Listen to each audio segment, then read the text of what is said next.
పద్దెంది పడిమెట్ల పైకెక్కి గుడికేగు భక్తులకు ఎదురొచ్చే బంగారు స్వామి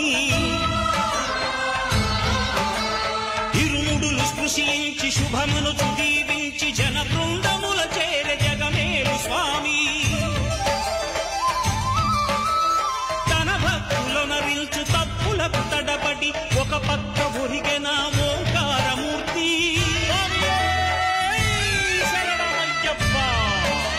స్వాములందరూ తనకు సాయము కాగా ధీమంతుడై లేచే ఆ కన్య స్వామి